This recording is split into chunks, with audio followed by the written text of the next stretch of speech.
to today's webinar, Supporting Young Parents with an Out-of-Home Care Experience. My name is Dr. Stuart Muir and I'm Program Lead for Child and Family Evidence and Evaluation at the Australian Institute of Family Studies, or AIFS, as we like to call ourselves.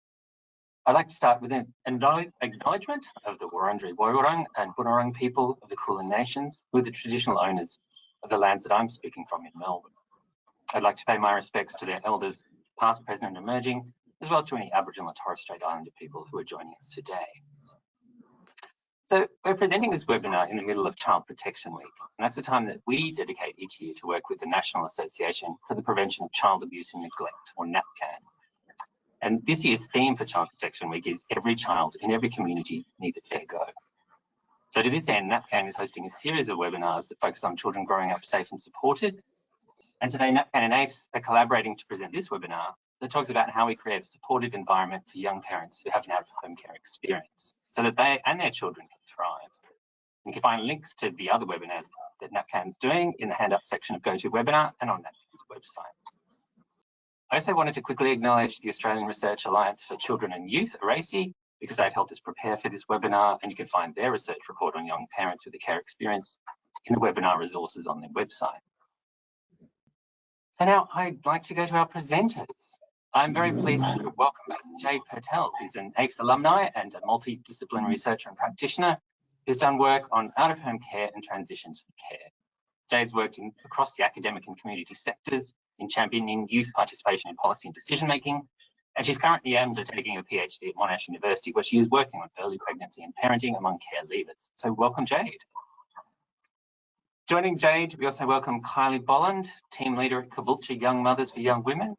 Kylie, as you're about to hear, has played a pivotal role in developing this program for young mothers in Caboolture.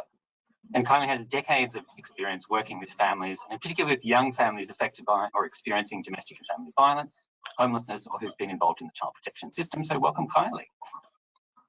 And finally, we're pleased to welcome Naima Ali to the webinar. Naima is a youth support worker who's midway through a Bachelor of Social Science and is majoring in criminology. Naima also works with CREATE as consultant, and the CREATE Foundation is the national peak consumer body representing the voices of all children and young people with an out-of-home experience. So Naima is going to be sharing her experiences as someone who started her parenting journey in residential out-of-home care. So welcome, Naima. Hey, so we're all here. So, Jade, maybe you could start us off today by setting the scene, and maybe you could share a little bit about what the research tells us about what young parents with an experience of out-of-home care, I suppose, what the experiences are and a little bit of context around that. Yes, thank you, Stuart. So good afternoon, everyone, and thank you, Stuart, for the introductions there.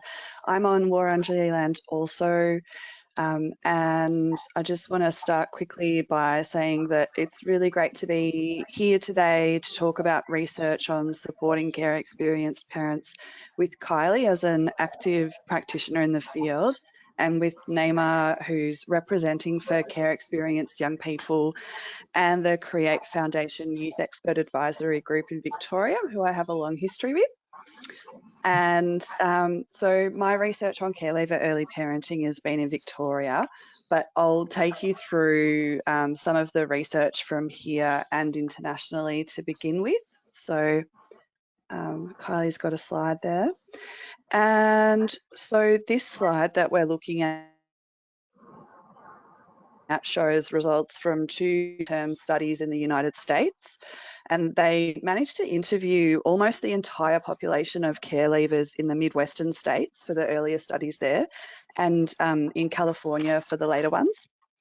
So that means we've got pretty good stats here. It's pretty reliable evidence, and what we can see is that as young as 19 years old, nearly a third of females had a child or children, and up at 25 years of age, that's 71.7% of young care leavers parenting, females, sorry.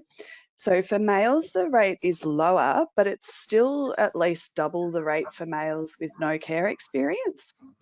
And so more locally, I've previously worked with Stuart on the Victorian longitudinal study of leaving care beyond 18.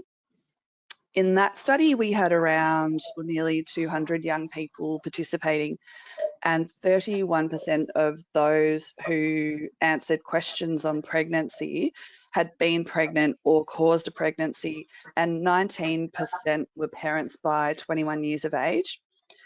And so in the US studies on the slide, pretty representative sample, comparison group of non-care experienced young people. Overall there's roughly twice as many care leavers having children quite young. These studies couldn't tell us why this is though. So there didn't seem to be, the main defining feature of someone who's care experienced or a care leaver is that they've been removed from their family or left without one and taken in by the government to be placed with non-immediate family or friends in kinship care, perhaps strangers in foster care, or paid staff in residential care. And this interrupts the mainstream narrative of family for children, and it might limit or completely discontinue contact with birth family members. So that this experience would be linked to people having children or starting a family very young led me to wonder about the impact of being removed from family or feeling like you didn't have one of your own. And this, coupled with the practice of exiting people from their substitute care families or housing at 18 years or earlier, as has been the case before the extended care reforms more recently, the accompanying leaving care anxiety and profound loneliness at times expressed by young people that I've interviewed across a lot of different research projects. That led me to explore sort of some theoretical concepts that looked at these kinds of isolating factors at the same time as looking at the kind of literature in a more general sense. So teenage pregnancy used to be a bigger issue in Australia and other comparable countries, but birth rates for teens have reduced over recent decades, except for young people transitioning from care. There's evidence that care leavers are more likely to continue with a pregnancy than others. In fact, Dworsky and DeCourcy in 2009 found that 90% of pregnancies of care experienced young people proceed to birth. And given what we know about how under-resourced care leavers can be when they're leaving care, the Create Foundation consistently finds that around 30% of care leavers are homeless in their first year after leaving care. So given this, identifying young people's pathways to pregnancy and their needs as parents is critical to preserving family safety and to preventing large numbers of children being placed in out-of-home care. So the South Australian government has analysed whole population data for births and found that of mothers aged under 20 during their pregnancies, there was 544 in that study, 6% of them had high levels of involvement with child protection, and 23% of that group had been in care themselves. Then in New South Wales, government data indicated that care leavers are 10 times more likely to have their children placed in care than the general population. So why are high numbers of young people having children quite young? My research was in Victoria, and I held focus groups and interviews with different kinds of service providers who worked with young parents transitioning from care. I also had 2 care experienced parents who work as lived experience consultants do a review of what the research and the service providers that I spoke to reported. So that way I could see if they could identify any further issues or if they agreed or disagreed with what was being said about them and other young people. So since we have limited time today, I'm going to be paraphrasing. You can get more detail in the articles that have been published, and there's links on the AFES webpage for those. So the major common explanation for this phenomenon is that young people in residential care disengage from schooling, get in with a high-risk peer group, and fall pregnant because they've missed out on sex education. service providers and one lived experience consultant validated this theme, which is definitely there in the existing literature. But what this explanation doesn't cover is that solid research from the USA and from Sweden tells us that a significant proportion of care leavers get pregnant very deliberately in order to start a family. So for young people becoming pregnant unintentionally, some of the service providers in my study said that this group often hold anti-abortion views, and the politics and values around conversations about terminating a pregnancy are very uncomfortable for staff whose own opinions vary. So workers may not be willing to have these conversations with young people, and that would probably increase the birth rate. So it can seem with the way that care leaver early parenting is discussed that that it's presumed to be a bad thing, and that's not necessarily the case. What all participants in my study agreed upon was that care leaver parents often experience child protection interventions with the family that they've created themselves, and that this intervention is often really re-traumatizing for them. So there are debates around whether the high levels of child protection involvement with care leaver parents are due to higher parenting risks or because of service system surveillance bias. The concept of surveillance bias is very strong in the research literature and in this study, and we'll talk about it a little bit more later. But basically though, whether a bias exists or not against care leaver parents, young people who've been placed in care themselves are said to be very wary of child protection authorities and very scared of having their children taken away. So this affects help-seeking behaviour. So for example, participation in prenatal care. And so not only is this a problem, but it also gets marked as an unprotective behaviour as a parent. So these kinds of things are real problems, whether surveillance bias is real or not real. Thanks, Jade. I might throw to you, Naima, because as someone who began your journey as a parent when you were in residential care, I'd be really interested to know if you could tell us a bit about what that was like and what your experience of that was. Sorry. My experience was a bit like different because I got pregnant when I was 14, and I wasn't eligible for any support, but I had good workers at least. And like, to be honest, at first I didn't get to say anything I was going to do. In the back of my head, I was going to keep my child regardless of what anyone said or anyone thought, regardless of what was going to happen, because to be honest, I always wanted a family of my own. But having like an unborn notice thrown in me straight away, like the day my pregnancy was announced, that was a bit, I don't know, it was triggering. And it like made me not want to engage with any services, whether it was like a midwife, maternal child health nurse, anything. I just didn't want any care from anybody because it felt like everyone was just out to get me. But then I met a really good midwife, and she was amazing, and she like supported me through my whole pregnancy, and she was just very attentive to my needs. Thank you. Kylie, how does this experience resonate with you as someone who's working with young mothers?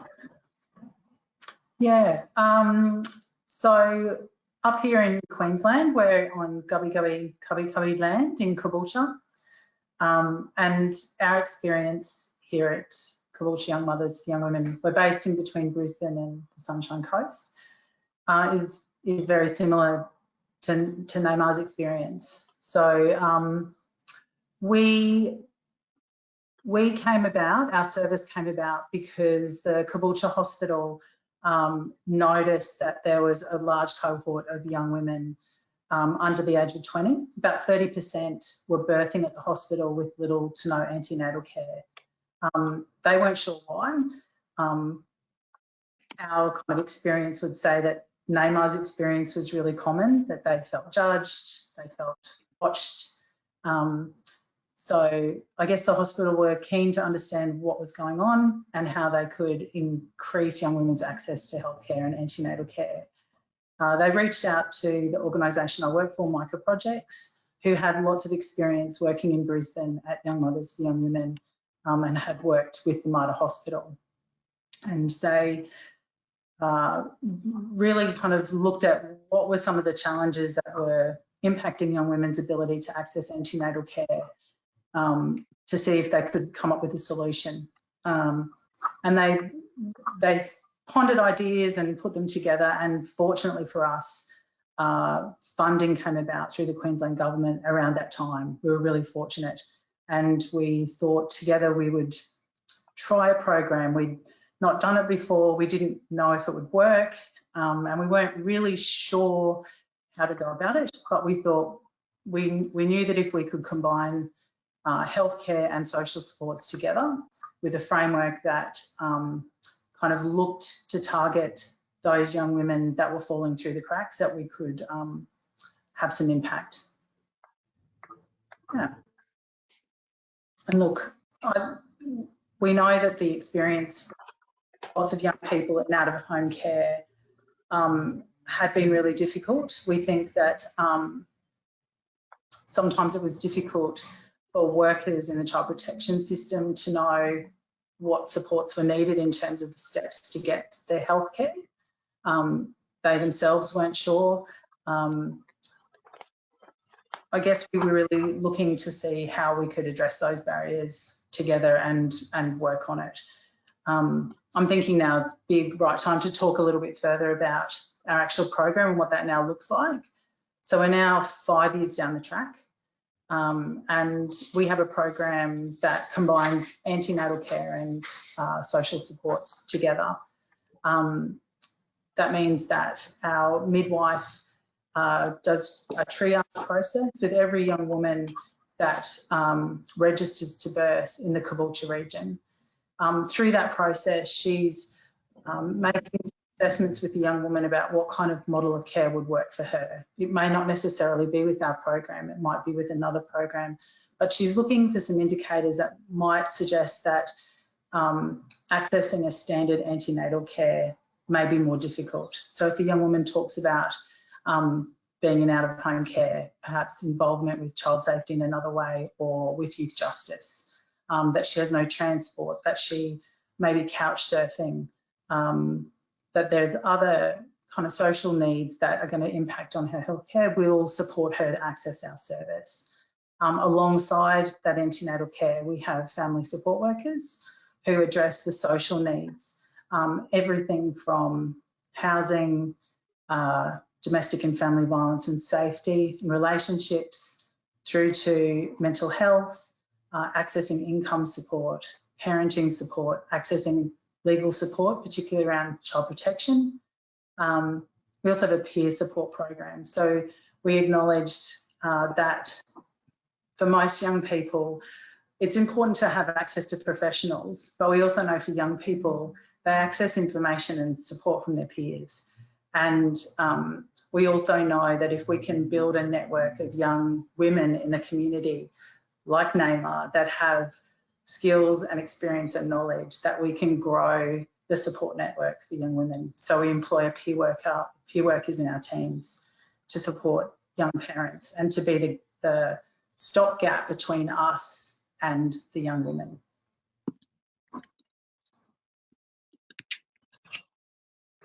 I can speak up. I might come back to that. Yeah. It sounds like you've got a service approach that's very much putting the emphasis on supporting young parents rather than just, I suppose, monitoring them. But I know that people, and I just mentioned this already, is that people have had some pretty mixed experiences of services and supports. So turning back to Jade, firstly, I wonder if you could help us understand what the research says about why young parents like Neymar might have some of the experiences that they do, and why people are kind of having to develop these kind of specific programs to link services. Yep. So the concept of surveillance bias suggests that care leaver parents are overly scrutinised, that services make negative assumptions about a care leaver's parenting ability, or that they have access to more negative historical information on care leavers than other parents who get reported to child protection. Service providers in this study noted that child protection could read a parent's childhood file, and this obviously isn't an option for people with no child protection history of their own. So the other is that there might be all kinds of services involved with a young person who's transitioning from care. And they may be demanding their time for appointments and assessments and things that young people find difficult. And all of this without actually improving their material conditions or providing extra resources for young people who are often maybe facing homelessness and poverty because they were exited from care without being ready or qualified to make it in the world of work and higher education and things like that. And so the service providers that I spoke to, they thought that services like Kylie's were necessary and best placed to provide holistic, trauma-informed and relationship-based support, and ideally intensively over many years, such as with the Cradle to Kinder program in Victoria, in order to overcome these difficulties. And there's indications in the findings of this study that pre-care, in-care and post-care factors lead young people leaving care to want children to provide them with the families, company, status and identity that they might have otherwise been lacking. So our care systems seem not to address the loss of family or social isolation that some people can experience from being in care. And without addressing these issues, we're at high risk of greater and greater numbers of children going into care to experience all the things that research tells us is not good for children and young people who've been in care and who may go on to have their own children who have all the same troubles. So the cycle then repeats itself. Thanks, Jade. Naima, you spoke earlier of, I suppose, both some negative experiences and some positive ones too as things changed. I mean, could you reflect a little bit on what you found worked for you and what you think works? I had a lot of people talking at me rather than talking to me when I was pregnant. And I also had a lot of people that, because everyone's talking about care leavers now, but there are people in care that do get pregnant and no one actually focuses on them. So they just think, oh yeah, you're a resi kid anyway, or you're this anyway, so it's coming. And a lot of and they don't involve the father of the child or anything. They just instantly assume, okay, she's going to be a single mom. This is her life. This is what's going to happen. So the father ends up being like not involved in the child's life. Wouldn't really say that, but it just doesn't feel like it's a journey that you guys are going through together. But then I had the midwife that I met later on, she involved him. It was really fun afterwards when we got to know about things together. And it was, I don't know, it was just really good. And she was so, she was non-judgmental. She didn't make any assumptions about us. She just went with the flow. Even if she thought something, and she probably did at times, she just kept it to herself, kept it moving, and still supported us. Even if we needed anything, we didn't understand something, we could call her and we knew we weren't going to get judged and she wouldn't be running to our workers or anyone. And she'll actually be supporting us. And she was our midwife. Like, she worked with us directly. She didn't make us feel like we couldn't do it. She just encouraged us.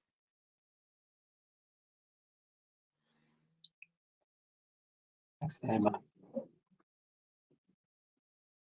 So the picture seems that, I guess, what we're hearing here is that the picture is a bit mixed in terms of supports and services that people get. But there's still a lot of scope for practitioners to try different ways of working with young parents. And we've heard a little bit about that from Naima. Kylie, based on your experience, I suppose, particularly with young mothers for young women, could you share some of the strategies that you found worked for you as a service provider? Because there's been a lot of talk, there's been some talk about trust, and Naima just mentioned being non-judgmental and not making assumptions. So, I mean, can you unpack these terms for us, I guess from a service provider perspective? Yeah, absolutely. Look, Naima, as you were speaking and talking about your experience with the midwife, you got me thinking a little bit about how important it is to include the young woman's family, whatever that looks like, while she's pregnant. I was just thinking about a family we met this week, and absolutely, if it's her new partner, it may not even be the father of her baby, to include whoever at the time is an important person in life as part of her antenatal care journey and beyond when the baby's born. So, and to ask her who that is. And sometimes that can be about having just the process of turning up for an appointment is really nerve-wracking with a brand new professional person. So having a supporter alongside that you can share the journey with and be excited about, and like you said, you know, find out how big the baby is at a certain point and to really enjoy it. I think I wrote down a few things because there was lots as a team that we wanted to make sure that we thought about and that was important for us. The relationship building is at the core for us, that spending time to build that relationship, particularly at the beginning, to be trustworthy, to be reliable, to do what you say you're going to do. And that might mean looking at how we've delivered our service and what that looks like. So it could be being really flexible. We may have back-to-back appointments in a day and feel like we need to see lots of people, and it may not be the right time, or there might be something else happening in a young woman's life that it's not going to work at that moment. But can we shift it to later in the day? Can we go and pick them up and bring them to us? Can we help them with whatever's happening and make things smoother so that accessing healthcare is easier and accessing support's easier? So we operate in a way that is flexible in that they can come to our service and to our building. We can go and meet in the home. We can go and meet at Macca's. We can take people to an appointment if that's going to make life easier. So making sure we provide transport and food, always food. People seem that they're always hungry. So looking at food and just always looking at how we can build the relationship, particularly at the beginning. I think we are always looking at appreciating that people have different priorities than our own as a professional. An example that we have learned over time is that young women have to have a glucose tolerance test, a GTT. And for any of the women, or any of us out there actually have had to have a GTT, it's hours sitting in a pathology clinic. It's really boring, and most young women won't do it because it's just too difficult. So we thought, well, what if we could get the young women to come to us, and we could use it as an opportunity to wrap antenatal education alongside doing your Centrelink forms and getting your tax file number and doing some parenting attachment work before the baby comes about what you're planning for, or going shopping in our secondhand store and, you know, dreaming and thinking about your baby whilst you're here for hours on end. We always make sure we have bacon and egg burgers at the end because people are hungry by the time they've finished the GTT, whatever it is that they want to eat. We found that if we can make things simple and also just time savvy, like all of us, time's important. So if we make it simple and easy, then people, young women are more inclined to want to come back. We also think about the networks that we build as service providers, knowing, as Jade talked about, the surveillance bias, that there's lots of government agencies, not just child protection, but health, that also have a raft of information about these young people. If they're accessing acute mental health services, if they're accessing emergency departments frequently, there's a raft of information that's been built by government departments about this young person's life, and that our role is to be a great advocate to unpack what it looks like on the ground for this young woman, and to, I guess, put the real person in the middle of this story so that service providers can understand that, yes, there may be some challenges happening for her, but there's a bigger story to her life, and that often they're just ticking, they may have to be ticking things off and there is risk, but that there often isn't the alternate story about what's going well for this young woman and her family. And we try to provide that balance and be an advocate to fill out the picture and to fill in the gaps that may not exist for other services as well, so that we can build a much broader picture of the family. Most importantly, we try to think about this a lot, is how we can find ways to celebrate the pregnancy and the family that this young woman and her partner or other family members are creating. We find that there's so much criticism for these young people about making this decision that they don't often get a time to just celebrate and enjoy it. So, you know, we congratulate every young woman that comes in. We want to make her feel special, and this pregnancy special, like everyone else gets to. It's important that they feel that, yeah, that this is a time to celebrate amidst the time that it could be really scary as well. There's plenty of people telling her what's not going well, so we want to be another voice in that room as well.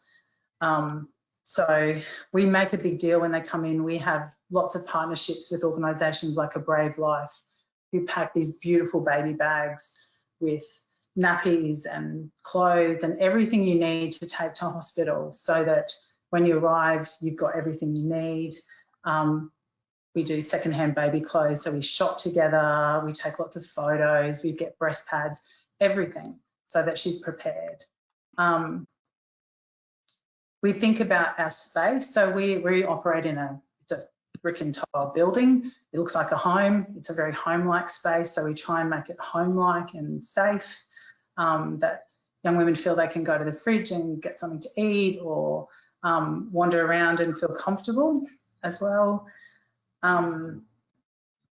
We thought also about continuity of workers, that particularly young women who've been in out-of-home care, there's often a change of workers that they experience through the system, and we try really hard to have a continuity of workers and to build up the confidence of the young women, not just in our team, but further afield in the health services as well, so that they can feel confident to access health services and access a broader midwifery program at the hospital, as well as other services.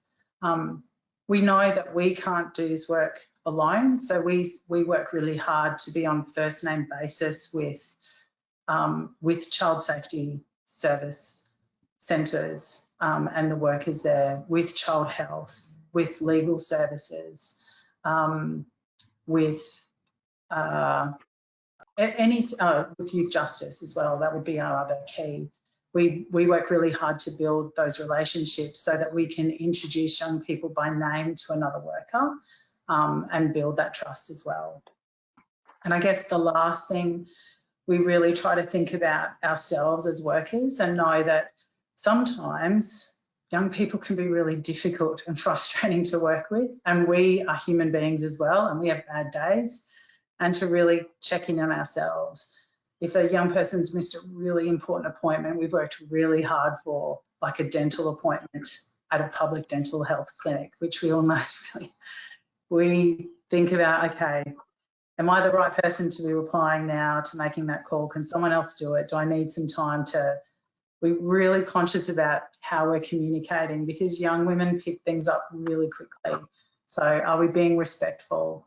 Are we being calm, so that, and understanding that developmentally sometimes things don't work well for them too. So, yeah.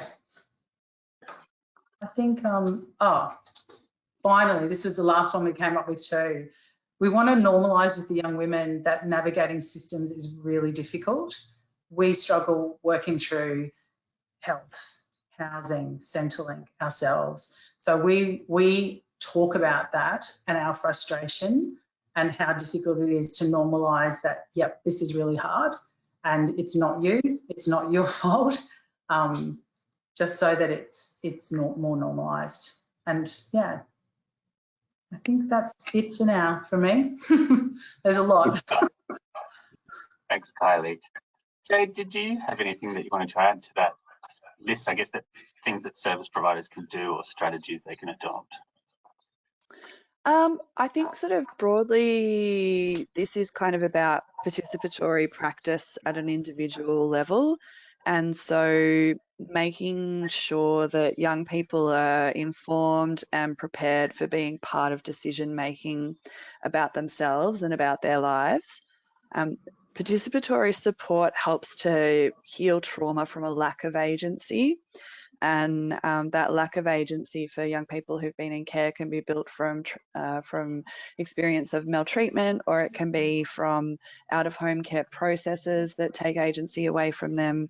So like statutory authorities making decisions about children and young people that they maybe have never met can be quite disempowering for young people. So any kind of practice that builds that agency back, I think is really, really helpful and healing.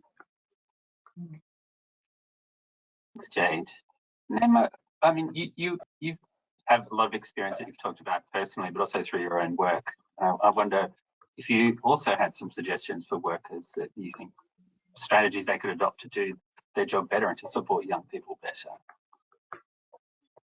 Well, the first thing you really get told, like, instead of, oh, how are you feeling about it or anything, it's, oh, we have to make a report. We have to notify child protection.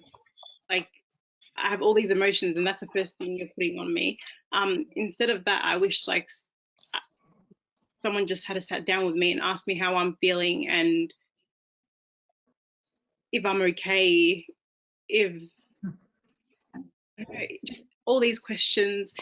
And like, I wish they just saw me for me rather than, oh yeah, child protection is the first thing we go to, because that doesn't happen to every other kid. So, and like now that I'm older, I'm grateful because this was not me 4 years ago. I learned how to navigate the system a bit better, and now I can actually speak up for myself, but then I couldn't. So I just wish someone would have been on my side from the beginning and just supported me through everything. Thank you. We're racing through this webinar today, so we've got some time now for questions from the audience, and we do have questions coming in. Please do keep them coming. I might start with one that we had for Nema, because I guess we've talked a lot about judgment and being judgmental, and we've had someone writing into, they'd really like to know what behaviours you found that were to be judgmental. What were people doing that you experienced in that way? Because I guess people sometimes might not know that they're coming across that way, and they'd like a bit of advice about how they can avoid being judgmental, or what is judgmental. I remember I had one midwife who asked me if I know who the father is. I just looked, I said, nah, but I did. So like, I just looked, I was like, is that really what you asked somebody? And sometimes the way they look at you when they look at your age or anything, and they say it out loud, oh, you're this age, oh, what are you gonna do? Do you have any support? All that kind of stuff. It just makes you feel some type of way. The same way you wouldn't talk to one of your friends. If one of your friends told you, oh yeah, I'm pregnant, you'll be happy. Like you'll be like, oh, congratulations. Or if you know that friend of yours doesn't like children, you would honestly be like, oh, so what are you gonna do? Like it's just like, you know, when someone's judging you, I think you can feel it. And young people, I guess, like they have a bullshit radar. And they can see through that. If you even feel any way about anything, they can see through it. Thank you. Got a lot of questions coming in. Kylie, we've got a few specific ones about your program. Yeah. One of those is asking about lived experience within your team, and whether you have some peer support within it, or people, young parents who might come back and spend time with people who are entering the program. Yeah, so we do. It's a key element of our program, and in fact, our program in Brisbane has been operating for 25 years. We've only been operating for 5 in this region, and it began as a peer model of support. So we're a bit of a smaller program out here, so we have one peer worker in our team, but she's relatively new. She started with us about 5 months ago now. We've had 4 other peer workers during our 5 years. And part of her role is to welcome young women to our group program. She might sit in with a young woman who's attending an antenatal appointment just to sit with her and make her feel welcomed and have a chat. Our Brisbane program has 5 peer workers. They have more groups than we do at this stage.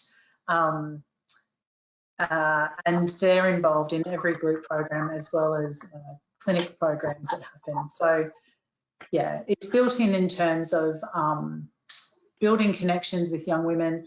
Also, the young women in our community all have connections with each other. They all go to school, or went to school with each other, or know each other through friends.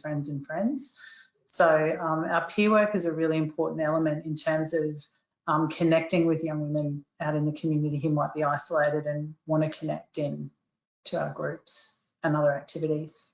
Yeah, we couldn't do our program without peer workers.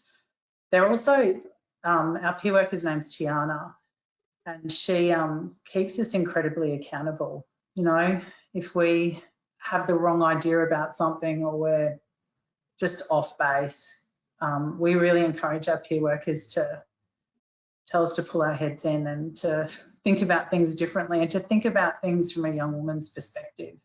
I'm a bit, you know, I'm not a young woman anymore, so I've never been a parent, in fact. So I need Tiana's voice and ideas to keep me on track as well. We all do. Thanks, Kylie. We have a few research questions coming in for you too, Jade. I guess there's been a few variations on questions about, I suppose, different groups of young parents and whether the research says much about, say, the differences between Aboriginal and non-Aboriginal young parents, or young parents who may have a disability, or culturally and linguistically diverse young parents. I guess is there much research about the different kinds of young parents with the care experience? Well, so one of the sort of consequences of the felt surveillance bias is it's very difficult to carry out research in this area, and it's certainly extremely difficult to carry out research with a large enough sample size of people from extra marginalised groups to be able to find out that information. So in my study, it was quite painful over a period of years trying to find a way that young people could participate in the study, because as a participatory social worker, that was really important to me, and I couldn't really get it done. So it's very difficult. I think the American reports might have some breakdowns on that sort of thing, but I remember from the Beyond 18 study, Stuart, that we weren't really able to find the kind of specific pathway kind of information for individuals that that would be really valuable to everyone. So it's very difficult to come across those kinds of statistics or to make them yourself through research. Thanks. So that's work, I guess, that's still in progress for a lot of us who are still working in this area. Thank you everyone for sending in questions. We've got time for a few more. We have another one for Naima about, I suppose, whether you accessed other community type supports. Someone mentioned sort of mums and bubs groups, or, you know, if you were able to get those kind of community supports, and if you did, I mean, what was the experience of that like? So you have to be 16 to like get most supports. And I gave birth when I was 15. So the only mums group I really had was my Facebook mums group. And we're all friends. Like, it was a random group of Facebook girls that we found, and I don't know, they were all really cool, and we're all still friends, and all our kids grew up together. Other than that, when I turned 16, I did go to a mums and bubs group. It was pretty boring, but it was nice. I guess it was nice to see that there were other mums that were struggling just like I was, because motherhood was not an easy journey, and it just made me feel normal. So I was like, oh, thank God, it's not only me. So that's what I went for. Other than that, it wasn't beneficial. Do you think it would have been beneficial, I suppose, a little bit earlier? when you actually weren't eligible? Probably. Because I would have had like other mum friends and we would have had kids that were around the same age, and it would have made more sense. But when I was old enough to go, again, this all comes down to like, there's a big group of young people that are never ever like even thought about in all these things. And it happens, so it is what it is.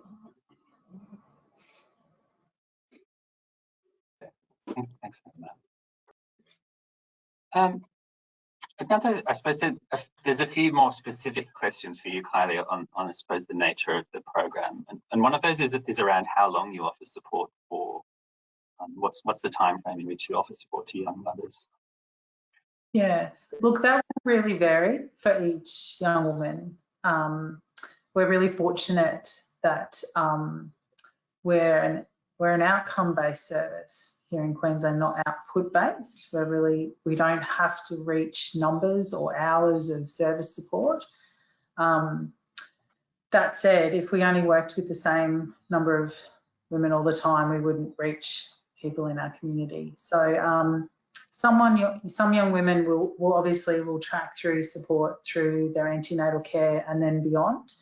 And that can be to more intensive for a period of time, and then that may drop back. Our group programs are a way for us to keep connected and to offer less intensive support for a longer period of time. At the moment, we only offer a group program for young women where their babies are up to 12 months of age, but we are about to extend that because we've just employed an early childhood educator, which is exciting.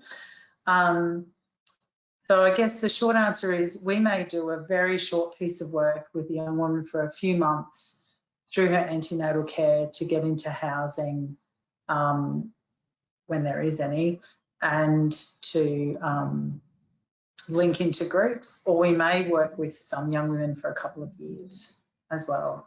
Really, it's until she turns the grand old age of 21. Our funding is until. So we could work with a young woman if she falls pregnant at 15 right through to her 21st birthday. And she may dip in and out of support at different times.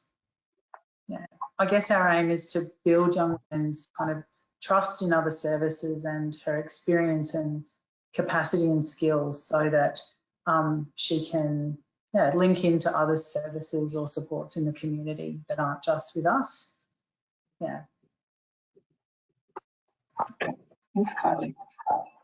We're getting a lot of questions, I guess, about what programs are available to young parents in different places across, Australia and metro regional. I wondered, Jade, if you could give a little bit of an overview of what there is for young parents and how, I suppose, consistent or coherent that support system is. I only really have knowledge of a few kind of different programs that were around during the time I was conducting the research.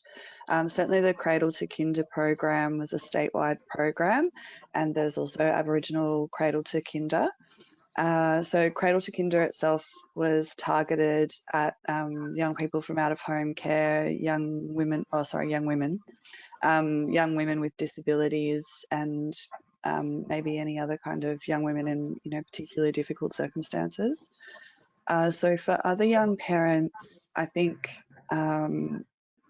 it could just be scattered everywhere. I mean, that the service system is a mix of local government, state government, federal government, philanthropic pilots.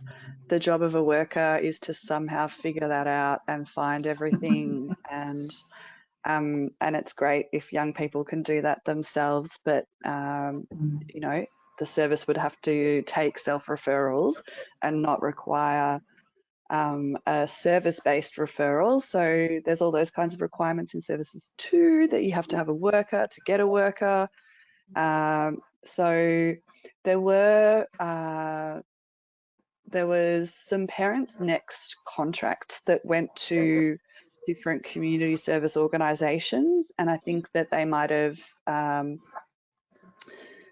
might have put their own kind of particular way of doing their service into that program, but there's some pretty scathing reports of Parents Next as a program. So and then there's, yeah, I heard of some other great parents kind of services, but they escape me now, I'm afraid.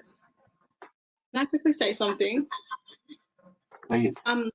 There's also like Young Women's Crisis Service with Melbourne City Mission, because I called them on my 16th birthday, and they're the ones who actually, like, they helped me through so much. They got me housing, they helped me get into a sleep school with my son, all that, and they were like so supportive. But I had to wait till I was 16 to access that. But still, like, I didn't need another worker to do a referral for me. I literally spoke to them on the phone, and that same day I ended up seeing them. Awesome. Thanks, Neva. I guess this is a question for Kylie or Jay or anyone actually, is I guess what the role of leaving care workers can play with young parents. I mean, Amy, you've talked about the difference between, we often talk about care leavers, and your experience was actually someone in care. But I guess what's the role of I suppose, out-of-home care workers or leaving care workers in supporting young parents? They understand.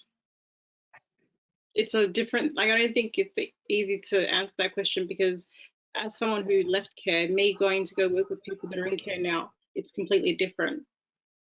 I'm not going to sit there and think that I understand exactly what they're going through, because I don't. Everyone's experience has been different, but I just have a different view of, like, they're fine. I'm just going to be there. I'm going to be consistent, all that. I'm not going to be judgmental, and they know that. So it's more that, like, they know once you've been in the system and you have someone else who's been in the system as well, I don't know, you just have a different understanding of one another. It's hard to explain.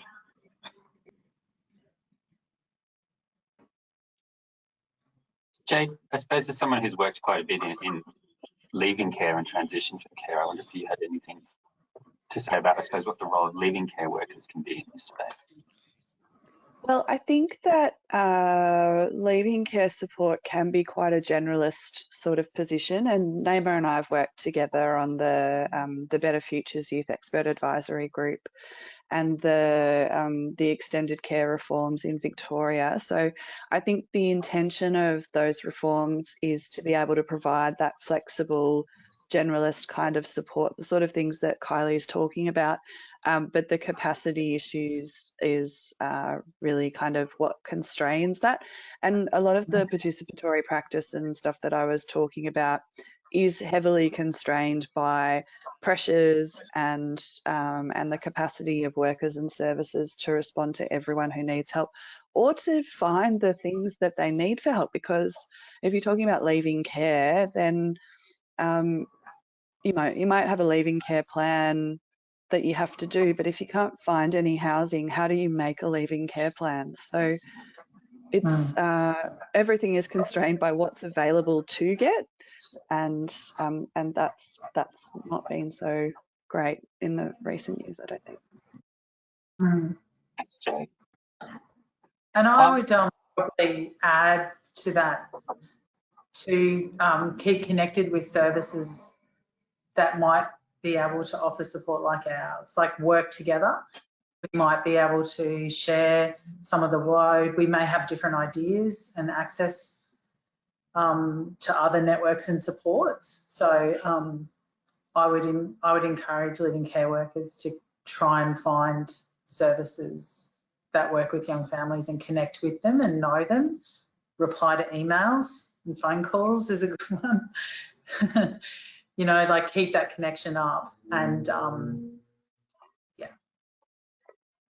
So we're getting a lot of questions in about how you should speak to the young person or how you should behave with a young person when the worker deems that a report to child safety or child protection is necessary. So I guess the question is, like, well, what kind of language is appropriate, or how should workers deal with that in a way that's sensitive to the young person? And I wonder if, Naima, if this is something that you could answer. Being transparent. That's the best way I can put it. Like, instead of going behind the young person's back or anything, involving them in all of that and involving them in the conversations and telling them that, look, this is just part, like, it's protocol, this is what we have to do, instead of just being like, yep, this is what I'm doing. Okay, thank you. I suppose on a slightly related vein, we've also had some questions around the number of challenges that young people might be facing when they're having a care experience or when they're leaving care.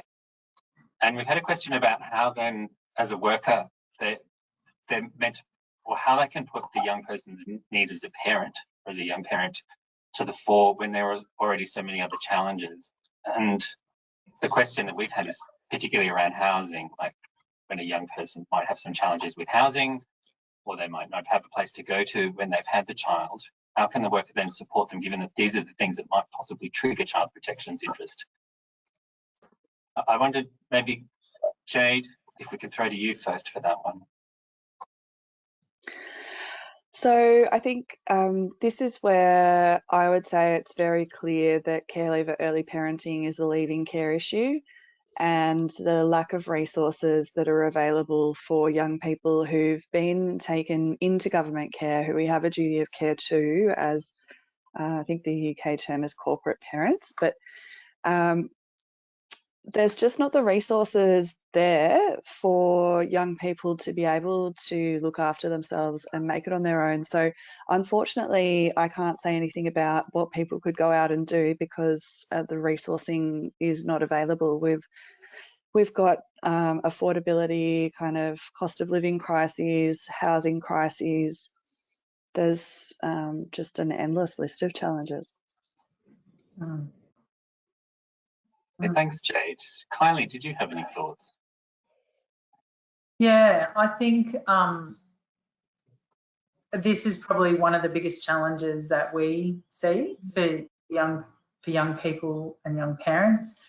We would operate under a housing first model. So we're not a housing funded service, but we are all skilled in our team at being able to navigate the housing systems and to advocate. And we invest a lot of time to build those connections. We don't think you can work on the rest of, you can't work on parenting and your own well-being or your children's health, your education if you don't have always housing first. So for us, that can look like sitting in on fortnightly housing coordination meetings, even when we don't have the time, but making sure that we have a presence there so that when a house becomes available, government housing, that, you know, a young person is at the top of that list. Making sure that their housing applications are ready and done. That might mean making sure that we have their birth certificates and getting child protection workers to get their birth certificates to us so that we can get all of that paperwork and working with them to have that happen. It can mean doing joint action plans with child safety to highlight that this family need housing. So we will look at every option available with the idea that a child should be able to come home with their parent to a home first. And then we're looking at things simultaneously, but always housing first. Yeah. Thanks, Kylie. Naima, did you have any thoughts on this? I agree with that. Like when I had nowhere to live at the beginning of my pregnancy, when I first had my son, everything was all over the place. But when I got a house, that's when things started to settle down in my life, and I was able to focus on other aspects of my life and my child's life. We were able to grow together then. Thank you. I think just as a final word on that, the amount of expense that's involved in everything that's involved in trying to access housing that isn't there is probably not less than actual housing. So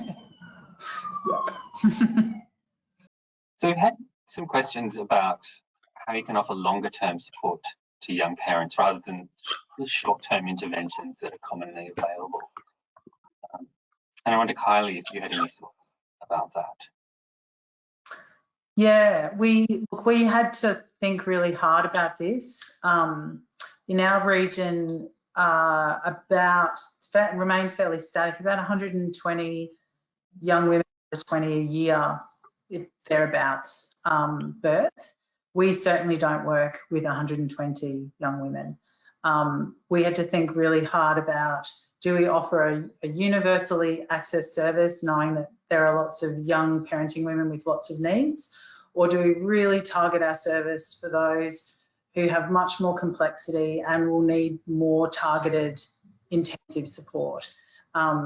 So that's why we've worked really hard to find those young women and to really build our service around them, and to look at ways that we can provide access for those young women with less support needs, but that still need some access to meet social needs around meeting other young people. So I think it's really thinking about how can you work with community partners like, for example, Child Safety, Youth Justice and your hospitals to really find those young people and yeah, build a service around working with them. You can't be everything for everybody. And I guess we keep going back to when we tried to just build services that met everyone's needs, that 30% of young people just didn't access antenatal care and support. So find the 30% in your community and really build your service around meeting their needs first. Okay, thanks, Kylie. Jade, did you have any thoughts about this? What are the longer term supports that could be offered or are offered? I think that ideally that sort of continuity of worker, certainly continuity of service that Kylie was talking about, can mean that there's a foundation, or if we put it in attachment theory terms, that there's a secure base for people to work from and to build from and to try new things and then try harder. And I think the longer term and more intensive support engenders just much better results, not just kind of in Victoria, in Better Futures, we would say thriving instead of surviving, but really, I think just, yeah, making really big steps instead of just topping people up to a point where they might be able to kind of get along.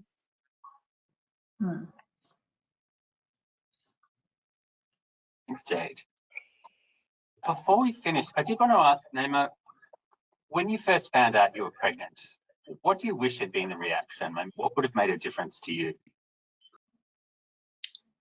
I don't know, I wish someone just asked how I was. Rather, again, I said this before, rather than like going straight to the, oh, we have to tell the department. I wish someone just asked how I was feeling, asked me what I want to do, actually spoke to me about my options properly.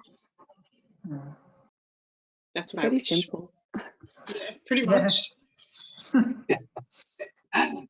Thank you, Naima, and thank you everyone for participating today.